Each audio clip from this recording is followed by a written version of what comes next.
Doutora Aline, muito boa noite. Para mim é um grande prazer, uma enorme satisfação estar fazendo essa live com você. Eu já te falei isso pessoalmente, falei isso pelo telefone, falei isso por mensagem e agora eu vou falar na frente de todo mundo.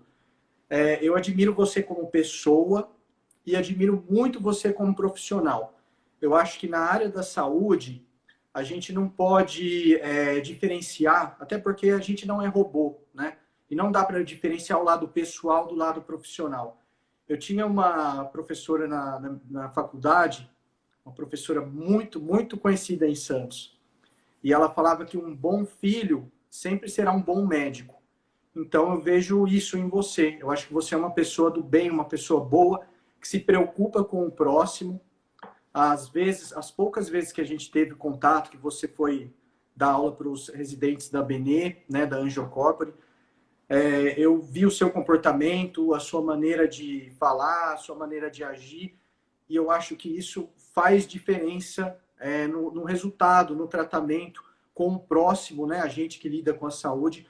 E eu admiro muito você, o seu trabalho, e eu acho que essas coisas, o lado pessoal, o lado profissional, elas andam juntas.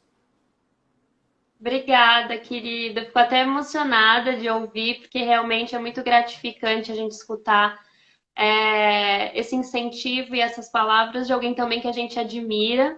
Queria estar agradecendo novamente pelo convite.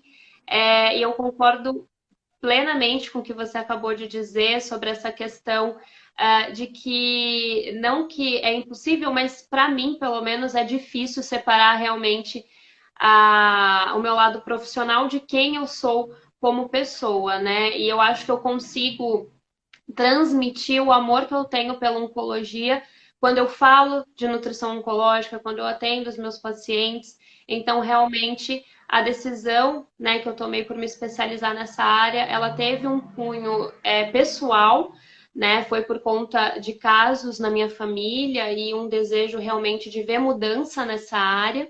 Eu acho que eu levo essa carga emocional para os meus atendimentos e, enfim, para as minhas palestras. Então, realmente é com muito amor que eu estou aqui e com muito amor que eu cuido dos meus pacientes e eu sigo nessa área.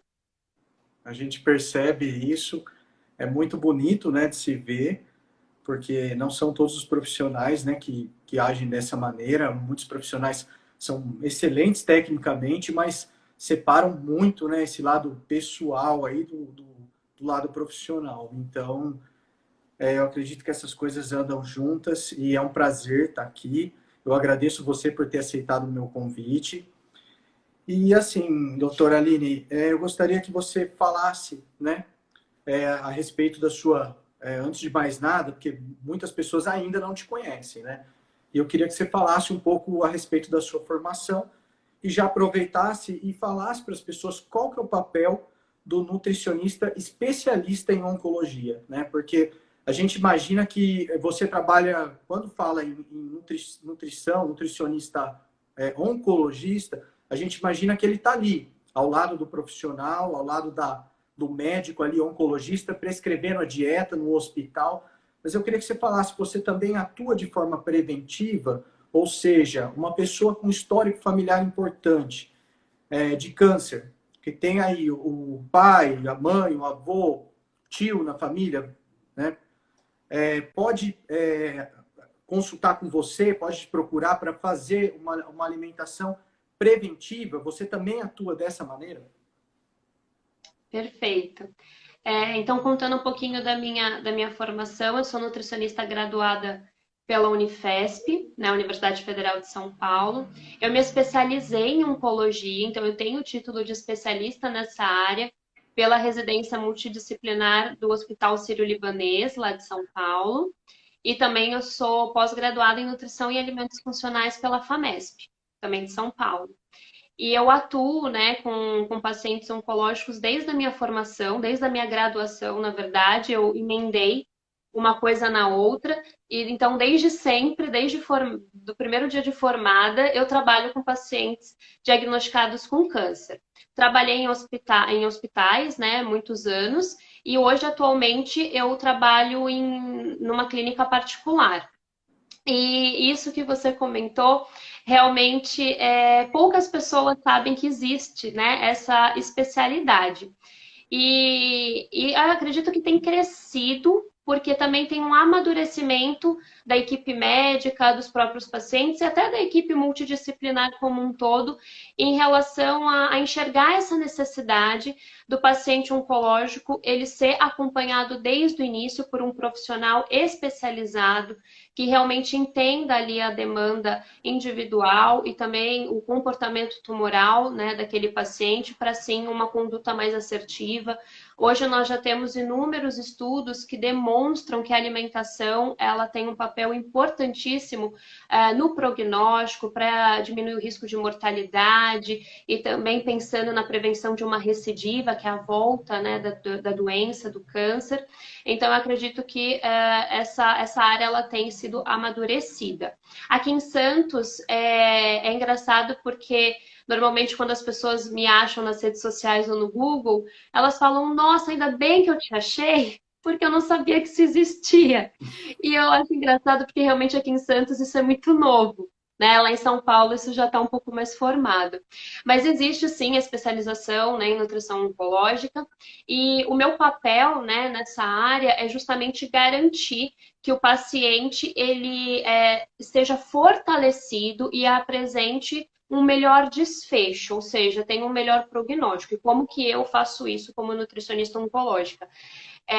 Eu garanto, né, ou uso de estratégias ao máximo para tentar preservar o peso do paciente e principalmente a massa muscular ou a recuperação, caso ele tenha perdido, né? Então, reverter aí processo de desnutrição, de perda de massa muscular. Dessa forma também otimizar, né, as funções imunológicas para que aquele paciente aguente o tratamento até o final, para que ele responda melhor ao tratamento, não seja sujeito a infecções oportunistas, que tenha um melhor desfecho cirúrgico, uma melhor recuperação, menos efeitos colaterais, então minimizar essas toxicidades que acabam prejudicando o bem-estar e a qualidade de vida desse paciente e que, infelizmente, muitas vezes o protocolo até do tratamento é interrompido devido aos efeitos colaterais, né, ou a imunidade que acaba caindo. E aí, claro, também dessa forma potencializando aí o prognóstico, o tratamento e encaminhando eles para sua recuperação, diminuindo também a chance de recidiva.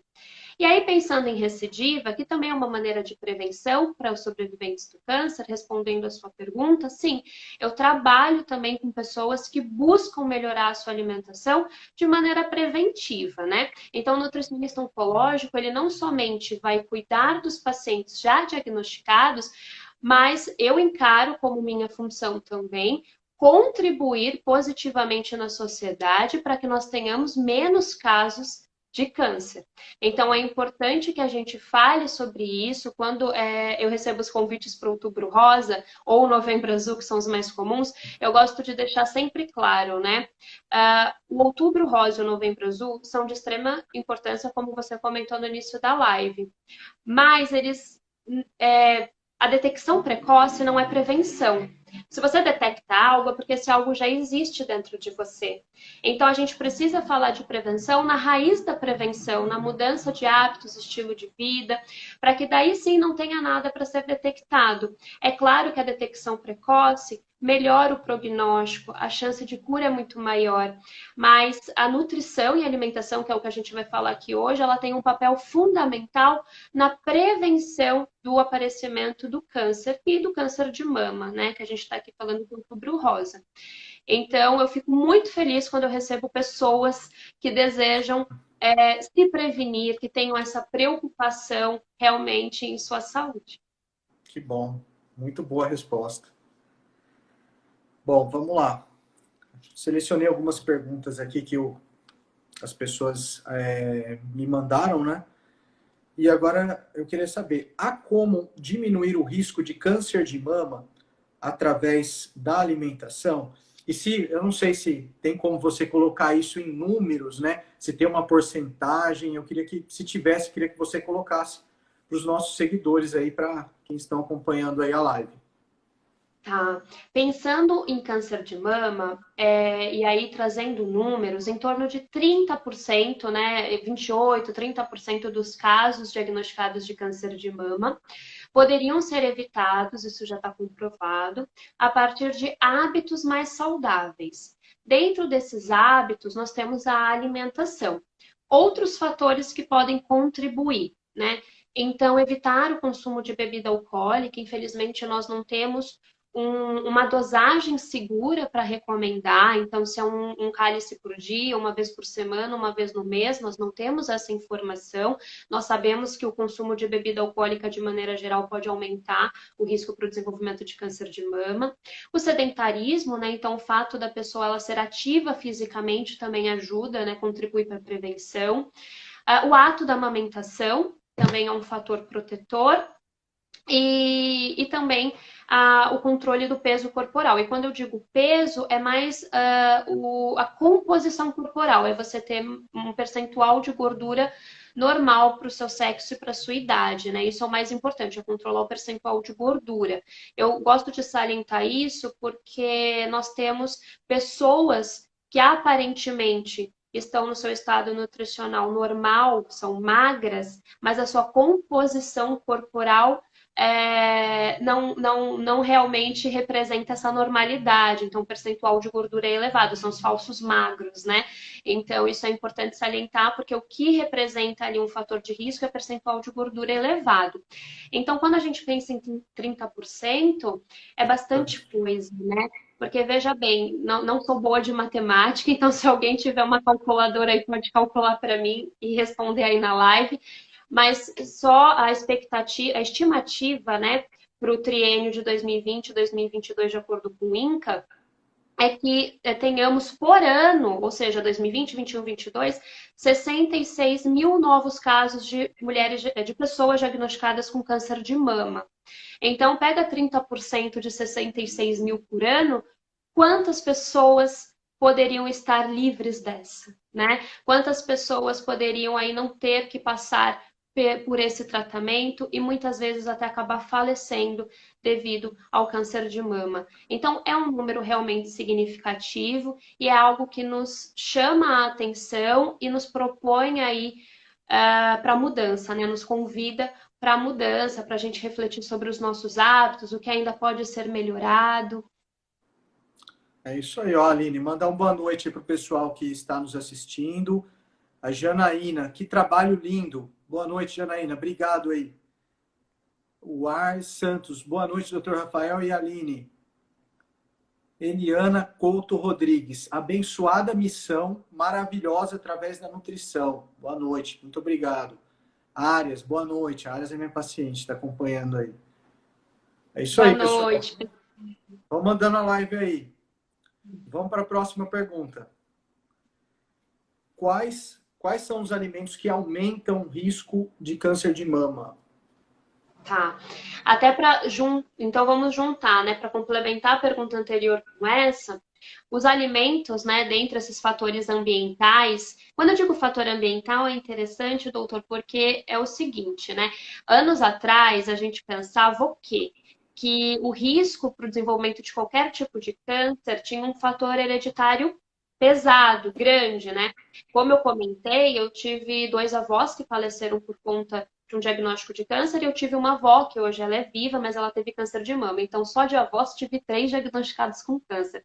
Então, na adolescência eu pensava o quê? Meu Deus, estou fadada, vou ter câncer, já era.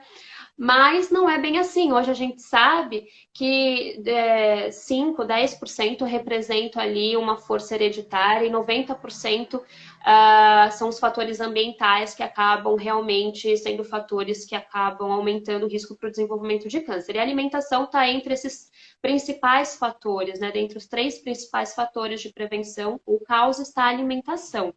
E aí, pensando nesses alimentos que poderiam favorecer o desenvolvimento de câncer, nós temos as bebidas alcoólicas, como eu comentei, Nós temos também o consumo de alguns produtos alimentícios específicos que já foram comprovados com elevado potencial cancerígeno, né, aumentando o risco de desenvolvimento de câncer em humano, que são os alimentos que contêm algumas substâncias como nitrito, então, embutidos. Peito de peru, presunto, salsicha, franguinho empanado, processado, mortadela, embutidos de maneira geral. Nós temos também o glutamato monossódico, que é o realçador de sabor. Então, temperos industrializados, prontos, né? Tanto de tablete como de sachê. Aquele temperinho do macarrão instantâneo, alguns molhos de tomate industrializados também. Nós temos o caramelo 4, que está presente principalmente nos refrigerantes de cor escura, e também alguns outros produtos, mas os refrigerantes são que têm maior concentração. Além disso, tem algumas outras substâncias que ainda estão sendo estudadas, que, digamos assim, num semáforo estaria na cor amarela, né, pelo IARC, que é a Agência Internacional de Estudo em Câncer, que seriam os agrotóxicos, por exemplo, né? Então eles estariam aí no nível 2 de evidência, então é algo que também nos chama a atenção. Em animais já foi comprovado o potencial cancerígeno, em humanos ainda não, mas é algo que nos chama a atenção. E pensando também em outros elementos que poderiam favorecer o aparecimento de câncer, de maneira geral, alimentos inflamatórios, né?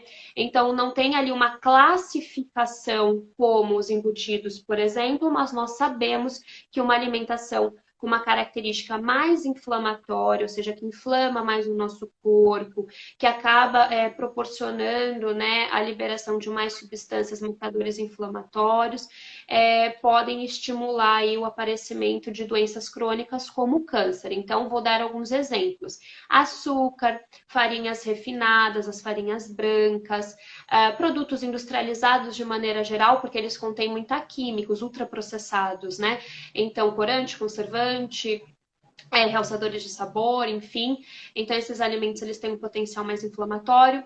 Excesso de carne vermelha, então suína e bovina. Então, o IARC ele até recomenda que seria interessante o consumo abaixo de 300 gramas na semana de carne vermelha. Mais do que isso, aumenta realmente o risco para o desenvolvimento de câncer. Então, seriam esses alimentos que nós deveríamos tomar mais cuidado pensando numa alimentação mais preventiva. Ô, Aline, só uma observação aí em relação à carne vermelha que você falou, né? Foi muito comentado aí até pouco tempo e havia-se uma dúvida, né, em relação a carne vermelha, o consumo de carne vermelha com o câncer. Ou eu vi alguns trabalhos colocando que do ano passado, inclusive, apresentado por cardiologista até, falando que esse aumento era muito pequeno, né? O que você mencionou está relacionado ao câncer de mama ou câncer em geral? O consumo da carne vermelha?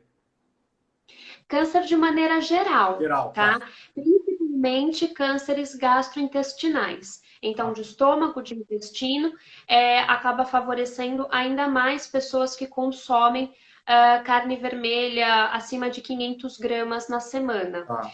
E aí o IARC ele acaba recomendando que o ideal seria abaixo de 300 gramas, ou seja, ela não é um vilão, você não precisa deixar de comer, tirar totalmente, mas a quantidade ela tem um impacto, porque realmente ela causa ali uma inflamação, e quando a gente diz a inflamação, muitas vezes é aquela inflamação de baixo grau, que é ao longo do tempo que isso vai trazer um problema, principalmente porque a carne vermelha ela vai ter um impacto muito grande na microbiota intestinal, né? Então, é justamente por interferir nessa microbiota que daí os estudos relacionam com o desenvolvimento de alguns tipos de câncer. Além disso, o preparo dessa carne também é importante, porque o que que acontece também que piora o consumo da carne, né? As pessoas, elas gostam da carne torradinha. Às vezes ela é até mal passada, que nem no churrasco, mas tem aquela crosta, né?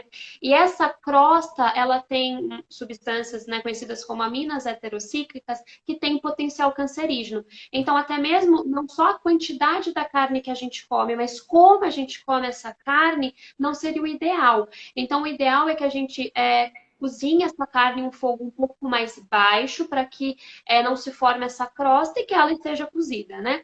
Então, o ideal é também tomar cuidado com a formação dessa crosta, né? Então, as carnes de churrasco, por exemplo. Então, pessoas que têm hábito de comer churrasco frequentemente têm um risco maior, né? Então, é ideal tomar cuidado com o preparo da carne também.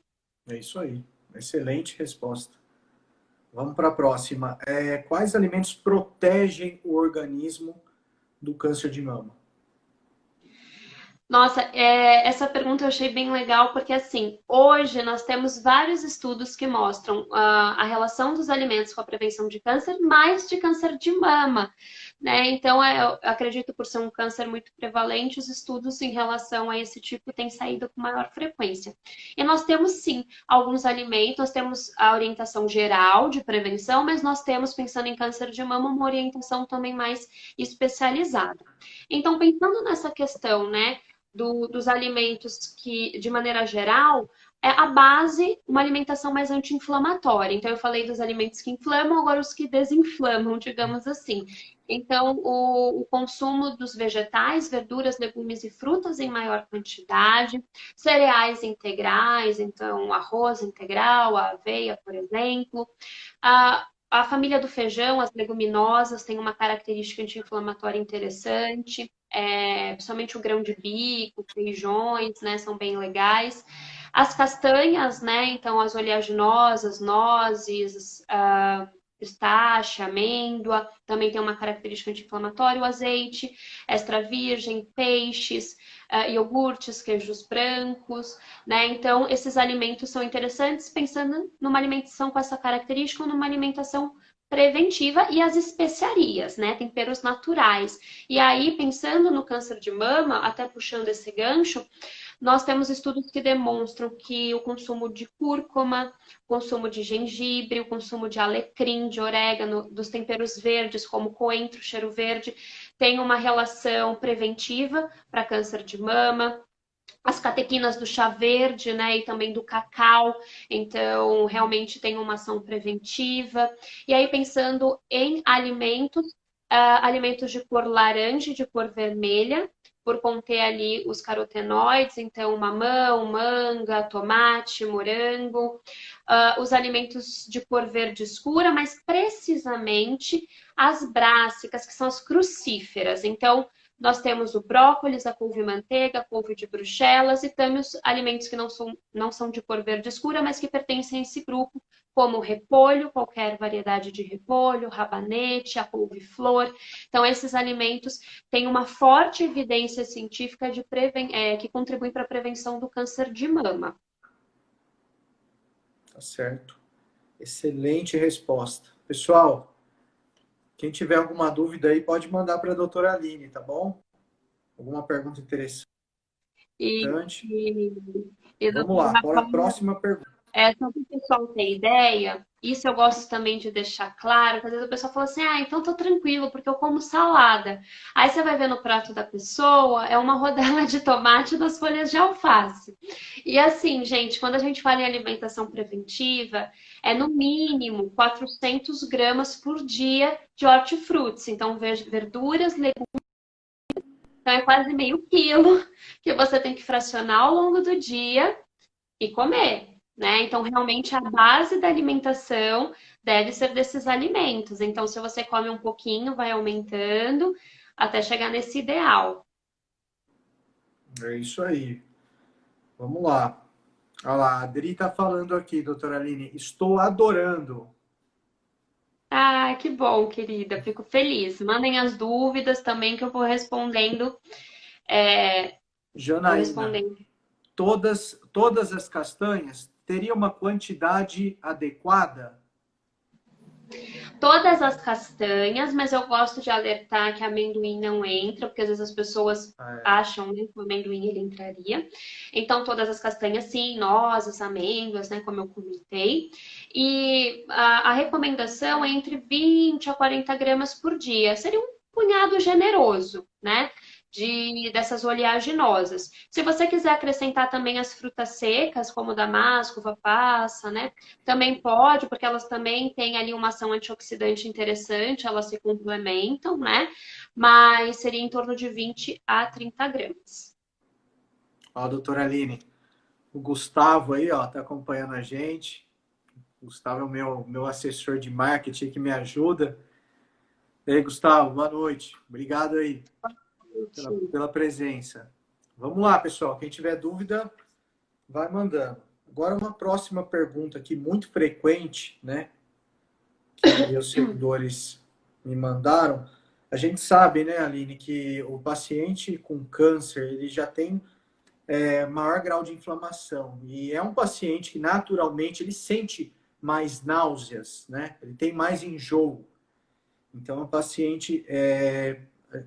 A pergunta é quais os alimentos mais indicados aos pacientes com câncer de mama e que fazem quimioterapia. Então, o paciente com câncer já é um paciente mais assim nauseado, né? E a quimioterapia, a gente sabe que um dos efeitos colaterais da quimioterapia é justamente a náusea. Então, a gente tem esse sinergismo, né? Essa ação que potencializa, né? Essas duas coisas que vão potencializar. Então, quais são os alimentos mais indicados para os pacientes que têm o diagnóstico de câncer de mama e que estão fazendo tratamento em quimioterapia? A base da alimentação, ela realmente tem que ter essa característica anti-inflamatória. E por quê? Porque quando você consegue modular através da alimentação esses marcadores inflamatórios, você contribui para uma preservação de massa muscular, consequentemente para menos toxicidade e menos efeito colateral, como a náusea. Então, você controlar a inflamação, você também controla, contribui para uma imunidade mais eficiente durante o tratamento e também para menos efeitos colaterais. Pensando na náusea em específico, nós temos algumas dicas, né, que realmente são mais efetivas, como, por exemplo, o consumo de gengibre. Hoje o gengibre está sendo muito utilizado até como uma ação preventiva antiemética. Então, se o paciente chega para mim, por exemplo, e ainda vai iniciar a quimioterapia, então eu já indico o gengibre desde antes, aproximadamente de 1 a 2 gramas, dependendo do caso, fracionado ao longo do dia, para ele estar consumindo para diminuir, prevenir a náusea, ou caso ele apresente, dependendo da quimioterapia, realmente é difícil você prevenir totalmente, mas a gente consegue minimizar consideravelmente. Além disso, né, nós temos ali algumas ervas que são calmantes gástricos, então o alecrim, o hortelã, além do gengibre, por exemplo. Então dá para a gente fazer preparações, mas também chás, né? Então chá de alecrim, chá de hortelã, chá e misturar essas ervas. Alimentos mais frescos e mais cítricos caem melhor.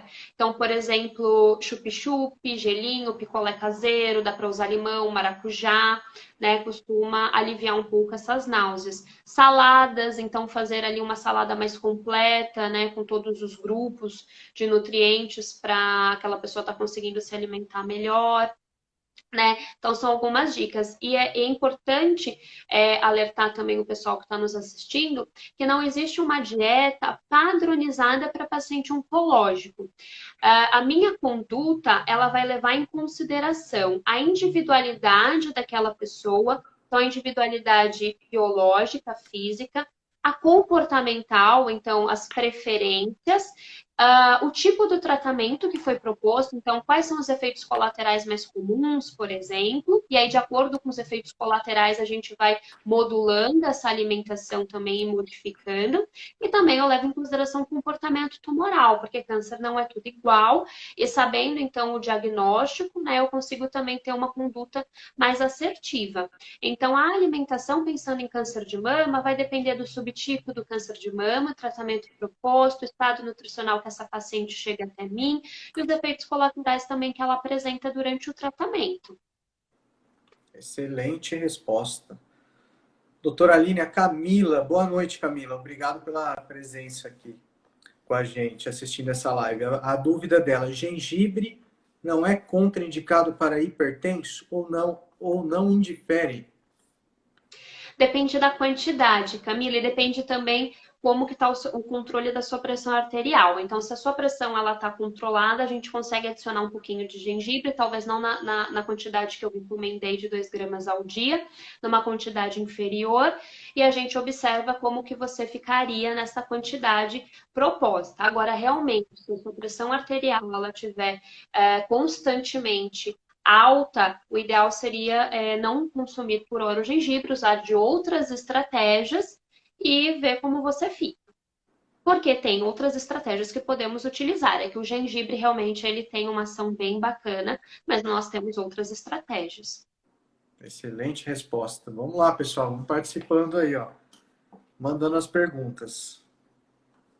Próxima pergunta. Essa foi a pergunta a mais frequente, né? A pergunta que mais se repetiu aí. Todo mundo quer saber. Quem tem câncer de mama pode comer lanches do tipo fast food, doces, né? Carboidratos refinados e industrializados e frituras?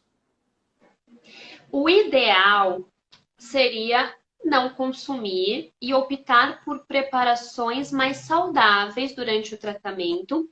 Não só porque são alimentos mais inflamatórios, como eu comentei, mas é porque dependendo de como esse paciente está, esses alimentos eles podem potencializar, infelizmente, alguns efeitos colaterais. Vamos supor, um paciente que está nauseado come uma fritura, um paciente que está com diarreia come uma fritura. Vai piorar a náusea, vai piorar a diarreia. Então, isso precisa ser levado em consideração. Agora, supondo que o paciente ele está em perfeito estado, está tudo bonitinho, e aí ele demonstra uma vontade grande, genuína, ali, às vezes, de comer um alimento que, né, um sorvete, uma batata. Eventualmente não tem problema, mas é importante que a balança de alimentação dele sempre esteja mais pendente para os alimentos que vão contribuir para o tratamento, que tem essa característica mais anti-inflamatória. Como se fosse ali um compensador. Então, por exemplo, tudo bem, ele comeu um lanche, mas ao longo do dia ele se nutriu e comeu alimentos anti-inflamatórios, ricos em antioxidantes, que vai contribuir, vai, né, balançar ali com esse lanche ao fim do dia, por exemplo. Agora, de maneira constante, isso não é indicado. Por quê? Pensando em câncer de mama, entra a questão do comportamento tumoral, né? O câncer de mama ele tem um comportamento tumoral diferente de outros. Claro, existem as exceções, cânceres mais agressivos, né, de mama, mas de maneira geral, né, ele é normometabólico, ou seja, a mulher diagnosticada com câncer, ela não tem um gasto energético aumentado por ter essa doença. E muitas vezes a mulher diagnosticada com câncer, também não é um padrão, mas ela já está no estado nutricional de sobrepeso ou obesidade, é comum. E aí, quando ela consome esses alimentos com maior frequência, a gente pode estar favorecendo o aumento ainda maior do percentual de gordura. E isso vai ter um impacto grande no prognóstico, né? Porque a gente sabe que um percentual de gordura elevado, ele não só contribui para o desenvolvimento de câncer de mama, mas para a progressão do tumor já existente.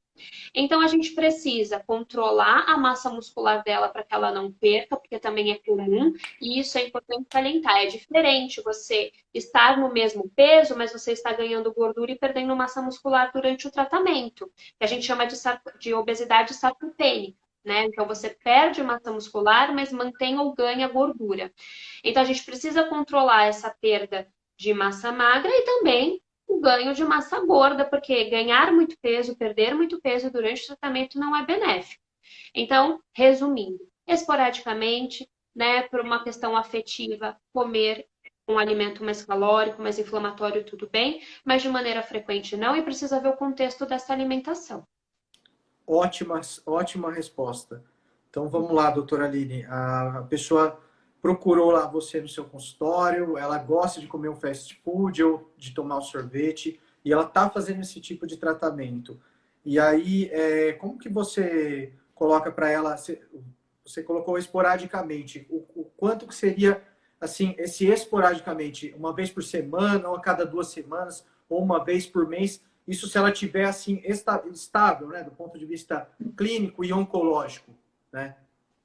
Sim, eu tento negociar. Como que funciona essa negociação? Aham. Primeiro eu vejo a real necessidade desse alimento. Porque tem muitos alimentos que nós temos o costume de comer, mas não gostamos tanto. Tem alimentos que a gente até gosta, mas ok, ficar sem. E tem alimentos que fazem muita falta, principalmente carboidratos simples e chocolate para mulher diagnosticada com câncer de mama, porque elas têm algumas alterações devido ao uso de alguns medicamentos que acabam fazendo com que elas tenham essa vontade mais exacerbada por doces. Então, eu levo em consideração isso para negociar. E aí, como é que eu negocio? Se é um alimento que, ok, tirar, vamos tirar, não faz falta. Se é um alimento que dá para substituir por uma versão mais saudável, a gente substitui por uma versão mais saudável. Agora, se é um alimento que eu preciso ir trabalhando com ela, o paladar, a resistência à insulina, que também pode impactar nas preferências alimentares. Então, eu vou ajustando a alimentação, mantenho esse alimento, e aí eu vou reduzindo aos poucos a quantidade e a frequência que essa mulher venha a comer, por exemplo, um chocolate. Né? Então, já aconteceu de eu colocar ali na prescrição, no plano alimentar, tanto de chocolate por dia, como no plano, e aí aos poucos eu vou diminuindo a quantidade, diminuindo a frequência, melhorando o paladar, melhorando essa questão hormonal, e aí ela consegue ficar facilmente sem chocolate, né? Então depende do caso, né? E aí eu vou por essa questão de negociação. Excelente. Parabéns. A gente tem que levar em consideração Tem. também que a alimentação, é claro, ela tem uma função importante de nutrir, mas ela também representa ali a cultura daquela pessoa, tem uma questão afetiva, e o paciente ele já chega tão fragilizado que Exatamente. muitas vezes ele fica resistente até em passar por Eu nutricionista, acho que porque ele acredita você, que na sua posição, desculpa te cortar, Aline, você não pode ser tão inflexível, né? não, porque aquele paciente ele já está fragilizado e às vezes ele já está resistente de passar comigo, porque ele acha que eu vou ser mais uma pessoa para ficar ditando o que ele tem ou o que ele não tem que fazer. Então, na verdade, eu inclusive monto o plano alimentar junto com o paciente ali. Na consulta, eu não costumo levar o plano para casa, monto sozinho e depois só oriento. Não, eu vou negociando já na consulta, dando novas possibilidades, colocando metas, por mais que depois na próxima consulta a gente mude as metas, a gente transforme esse plano alimentar. Mas eu preciso que esse plano alimentar ele seja também prazeroso para esse paciente e que ele consiga executar. Porque às vezes o plano alimentar ele é lindo no papel, mas na prática o paciente não segue.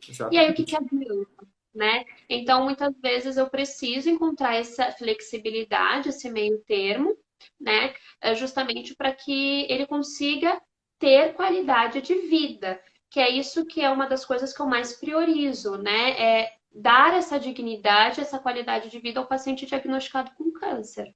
Excelente resposta. Vamos ver se a gente consegue responder a todos. A Eliana Couto Rodrigues, ela está te perguntando: câncer de mama pode ser hereditário? Pode. Tem um subtipo, principalmente, do câncer de mama, que tem uma conexão mais forte com o fator genético, que é o triplo negativo. Então, mulheres que têm ali mutação no gene BRCA1, por exemplo.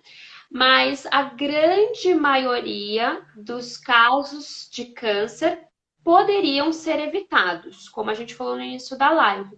Mas sim, o fator genético, em alguns casos, ele ainda é prevalente, ele ainda exerce ali uma força grande, né, para o risco do desenvolvimento de câncer. Andréa, boa noite. André foi meu paciente em Santos, da cardiologia. Doutor, tem algum medicamento ortomolecular que proteja ou fortaleça o organismo de células cancerígenas?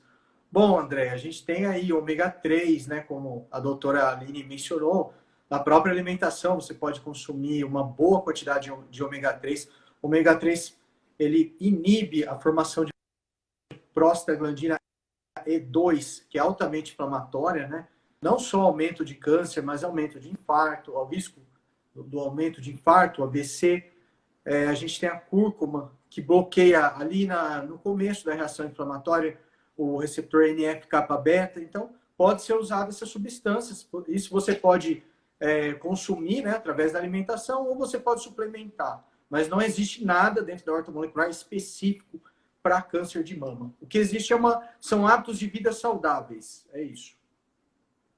E até puxando, depois assim, quem quiser pode até mandar uma mensagem para mim lá no direct, tudo. Mas eu até estava lendo hoje um artigo que saiu em agosto desse ano, de 2020. E o título em português, né? Ele é assim, dieta anti-inflamatória de longo prazo em relação à melhora do prognóstico de câncer de mama. Então, foi um estudo de coorte, né, prospectivo, e eu fiquei encantada com o resultado, porque falou não somente das mulheres em tratamento, mas pensando na prevenção da recidiva do câncer de mama, então, prevenção de maneira geral, né? E aí estava mostrando o poder da alimentação, falou do ômega 3, falou da cúrcuma, né, das brássicas, é, como um fator ali bacana para diminuir marcadores inflamatórios, como, por exemplo, a homocisteína, na questão também da saúde cardiovascular, o PCR, o TNT. Foi bem bacana esse estudo. Eu estava lendo hoje e fiquei encantada. Então, se tem algum estudante, algum profissional assistindo a gente, vale a pena ler esse artigo, porque mostrou que realmente uma alimentação mais anti-inflamatória, inclusive usando essas substâncias que o Dr. Rafael comentou, exercem uma proteção maior Eu de não sabia prevenção. desse estudo, hein? Bem legal, bem Legal. legal. E aí, eu tenho de vários alimentos, mas aí que você comentou da cúrcuma e do ômega 3, eu lembrei. E Bacana. aí tá até aberto aqui, eu tava lendo. Bem bacana mesmo, porque diminui entre esses e outros marcadores, né? Até falou também do fator nuclear kappa B. Bem legal esse estudo. Então, vale a pena dar uma lida. A Adri Santos aí mandou os parabéns, ó. Parabéns, doutora Aline. Obrigada, obrigada, gente. Eu Doutora espero que Aline, vocês estejam gostando da live. o pessoal está gostando, o pessoal está participando, isso é bem legal. Pessoal, manda pergunta aí para a doutora Aline. Quem tiver dúvida, pode deixar no direct as perguntas, que ela já se predispôs aí a respondê-las. Vamos lá, agora uma pergunta polêmica. A última pergunta, para fechar aí a nossa live. É, Ah. é verdade que restringir ao máximo o consumo de carboidratos auxilia no tratamento, na medida em que diminui o crescimento do tumor? Bom, então, há algumas teorias aí, inclusive profissionais da área da saúde, né, que eu já escutei mencionando que o tumor, ele se alimenta, né, de glicose, ele se alimenta do carboidrato, e que se a gente restringisse, por exemplo, através, um exemplo, uma dieta cetogênica, a gente conseguiria melhorar a resposta terapêutica. O que você tem a dizer sobre isso? Polêmica mesmo, vamos lá. Primeiro ponto é, novamente, o profissional, na hora de tomar qualquer conduta, fazer qualquer estratégia, ele precisa entender o comportamento tumoral daquela pessoa. Por exemplo, os estudos que saíram, são poucos, mas os que saíram relacionados à aplicação de estratégia de dieta cetogênica, jejum intermitente, são normalmente em pessoas com tumores normometabólicos, como câncer de mama, e que não apresentam risco nutricional, ou seja, tinham um bom percentual de massa muscular, né, um percentual estável ali de gordura dentro da normalidade, não era uma obesidade sarcopênica, por exemplo, né, não apresentou perda de peso ou de massa muscular nas últimas semanas, nos últimos meses. E aí, os resultados até que foram positivos, pensando em diminuir os efeitos colaterais, né? Então, quem entrou nesse protocolo teve ali uma diminuição nas toxicidades e tudo mais. Só que não tem como a gente generalizar. Primeiro, não tem como a gente generalizar para câncer de mama, por exemplo, e não tem como a gente generalizar para câncer de maneira geral. Por exemplo, o câncer de intestino é muito mais agressivo. Não tem como eu pedir para essa pessoa fazer uma dieta cetogênica com um jejum intermitente. Por quê? Porque, primeiro, às vezes, o que ela está conseguindo comer devido a todos os efeitos colaterais do tratamento, às vezes acaba indo mais para a questão do carboidrato. E aí eu preciso negociar com esse paciente o que é a qualidade desse carboidrato, a quantidade, a variedade ali na alimentação. Mas se eu tiro a base do que ele está conseguindo comer, eu posso favorecer ainda mais uma perda de massa muscular. E isso é muito mais prejudicial do que a pessoa comer um carboidrato. E uma outra questão também que é importante salientar é que o tumor, ele é uma célula que, ao mesmo tempo que se alimenta da glicose que vem do carboidrato, ele utiliza outras vias metabólicas para o seu crescimento e sua nutrição, como proteína e gordura. Então, se eu tiro totalmente o carboidrato, não é uma garantia que eu vá matar aquele câncer por inanição, de fome. Ele vai continuar tentando sobreviver e fazer outros mecanismos que a gente já conhece também, por isso que não é tão fácil assim você Doutora controlar o Aline, crescimento tumoral. assim como nossas células mais fazem a neoglicogênese, ele também tem que fazer, né? Obter energia por meio de proteína, né? E por meio dos aminoácidos que entram ali no ciclo de Krebs e por meio também das gorduras que vão se transformar no acetil-CoA, né? Então, Sim, e na verdade, cada vez que eu estudo mais sobre essas vias, eu fico mais assustada. Eu brinco que é um extraterrestre, porque quando você acha que você, nossa, então é dessa forma que a gente vai controlar. A célula cancerígena, ela dá um jeito de buscar nutrição em outro lugar, então ela aumenta a sua vascularização, ela consegue obter energia mesmo dentro de uma situação ali de hipóxia, então ela consegue se nutrir. Então, quando eu tiro o carboidrato, eu posso mais estar prejudicando do que ajudando esse paciente. Então, o que eu diria, e o que hoje é comprovado cientificamente, que você tem que controlar a hiperglicemia e hiperinsulinemia. Isso sim é prejudicial para o crescimento tumoral. Então, eu preciso, dentro do plano alimentar, do contexto de alimentação desse paciente, controlar a qualidade e a quantidade do carboidrato que ele come e dessa forma ajustar isso ao longo do dia. Até porque quando eu penso em preservar massa muscular ou recuperar massa muscular, eu preciso que aquele paciente coma uma certa quantidade de carboidrato, né? Então, é importante, até pensando também se essa pessoa estiver disposta a fazer algum exercício, ter algum estímulo físico, né? Através da atividade física ou da exatamente. fisioterapia, é importante que ele tenha esse consumo mínimo ali de carboidrato. Então, existem tipos e tipos. Um açúcar é completamente diferente de uma aveia. Então, é claro que eu vou dizer para o meu paciente não consumir ou controlar o máximo o açúcar. Mas não tem por que eu proibir ele de comer uma aveia, por exemplo, se ele não tiver nenhuma restrição a ela, né? Na verdade, ela vai fazer muito mais bem do que mal nessa situação. doutora Aline, aí, o Cícero Huck, né? Que é o atleta aí ao qual eu assessoro, né? Atleta do jiu-jitsu, campeão. Meus parabéns pela live, sensacional. Meus parabéns, doutora Aline. Obrigada, querido. O Douglas que é Obrigada. meu paciente, está sempre me acompanhando. Douglas, abraço. Valeu aí por estar nos assistindo. Doutora Aline, é isso. Então, para encerrar, eu gostaria que você fizesse suas considerações finais, né? Nesse mês tão importante, Outubro Rosa, de prevenção.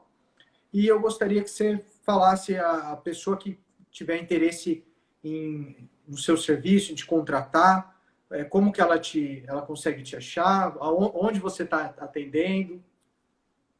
Tá. Queria agradecer novamente o convite, agradecer a todos que ficaram conosco até o final. Foi uma live muito gostosa, passou super rápido. Daqui a pouco vai dar 1 hora da live, então assim foi muito bacana. Obrigada pelas perguntas. Eu espero ter contribuído com informação para todos. E até mesmo queria estar fazendo um convite para os profissionais, nutricionistas e estudantes de nutrição que porventura estejam nos assistindo. Realmente é desafiante atender um paciente oncológico. Muitas vezes nós nos sentimos. Eu me sentia insegura no início ao atendê-los, né? O paciente, como eu comentei, vem muito fragilizado para as nossas mãos, com também muita dificuldade em se alimentar, muitas vezes com uma perda de peso já acentuada, enfim, muitas demandas. E pensando nisso, pensando talvez que esses profissionais eles já tenham se sentido inseguros de alguma maneira, ou também pensando que nós precisamos de mais profissionais especializados e apaixonados nessa área de oncologia, então aí o meu recado para os estudantes, eu resolvi fazer uma série de aulas totalmente online, totalmente gratuita, a partir da semana que vem, então vai iniciar dia 27, vai ser uma vez por semana, todas as terças às 19 horas. Para saber mais sobre o tema e tudo mais, é só se cadastrar no meu site, nutralinebarreiros.com.br, que lá é só você botar seu e-mail que você vai receber um e-mail confirmando com todas as informações. E então, o nome das aulas do curso é Nutrição Oncológica na Prática, é justamente para fornecer informações para esses profissionais e estudantes que desejam saber mais e conhecer mais sobre essa área da nutrição oncológica e se sentirem mais confiantes, né, terem condutas também mais assertivas e seguras em relação aos seus pacientes. Atualmente, hoje eu atendo aqui em Santos, na Rua Nabuco de Araújo. Se vocês interessem em conhecer mais do meu trabalho, né, passar em consulta, pode estar me mandando uma mensagem. No meu Instagram tem um link, é só clicar nesse link que vai ter lá o título Marcação de Consulta. É um link que vai direto para o WhatsApp do consultório, então pode estar mandando mensagem, né, que a gente conversa, eu posso orientar, explicar melhor como funciona a minha consulta e demais serviços também, caso a pessoa tenha interesse. É isso. Doutora Aline, muito obrigado. Obrigado a todos que participaram. Essa live ficará salva. Foi um grande prazer. E é isso. Muito obrigado a todos. Um abraço. Boa noite, Boa noite. obrigada. Tchau. Tchau.